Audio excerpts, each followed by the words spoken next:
ઉમરગામમાં વરસાદથી રસ્તાઓ ધોવાઈ ગયા। સ્થાનિકોએ રસ્તાની કામગીરી સામે સવાલ ઉઠાવ્યા। રસ્તાની કામગીરીમાં વેઠ ઉતારી હોવાની ફરિયાદ સ્થાનિકો કરી રહ્યા છે।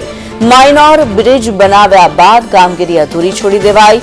રસ્તો ધોવાઈ જવાને કારણે અવરજવરમાં ભારે હાલાકી થતી હોવાની રાવ સ્થાનિકોની છે।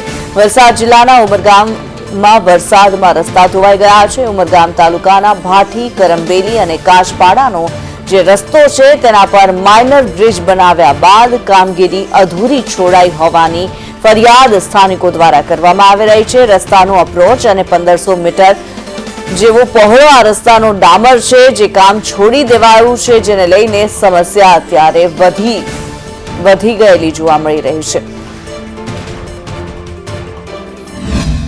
આજે વર્ષોથી સમસ્યા હતી અને એના માટે અમે પુલની માગણી કરી। પુલ આવ્યો પણ પુલનું કામ લગભગ 6 મહિના ચાલ્યા, પણ 6 મહિનાથી આજ દિન સુધી આ પુલનું કામ પૂર્ણ થયેલ નથી।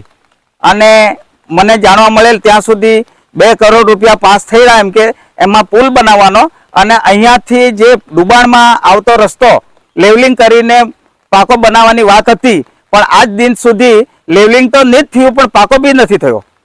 બંને સાઈડથી કામ અધૂરું છે। હવે એ તો નવો વરસાદ છે, અરે જેમ વધારે વરસાદ પડશે અડધો રસ્તો તો ધોવાઈ જવાનો છે, અને લોકોને અવર જવર માટે કેટલી તકલીફ પડશે એ આગળની વાત છે। પુલ અને રોડનું કામ કરતા 6 મહિના થયા, ત્યાં સુધીમાં કોઈ ધ્યાન કોઈ અધિકારી આપતા નથી। એવો બનાવ્યો છે કે પહેલા કરતા બી અત્યારે નવો બનાવ્યો પણ બરાબર સારી હાલત નથી। હવે શું છે, પાકું ડામરિંગ આ તો કર્યું નહીં મળે। હવે એ વરસાદ વધારે આવશે તો ધોવાઈ જશે। દર વર્ષે પાણી આવે તો પુષ્કળ આવે, ડામરિંગ તો કર્યું જ નથી। મહારાષ્ટ્રને આ એક ગુજરાત જોડતો એક જ રસ્તો છે, આમાંથી સવારે નોકરી કરવા ઘણા વ્યક્તિઓ મહારાષ્ટ્રના અવર જવર કરતા હોય।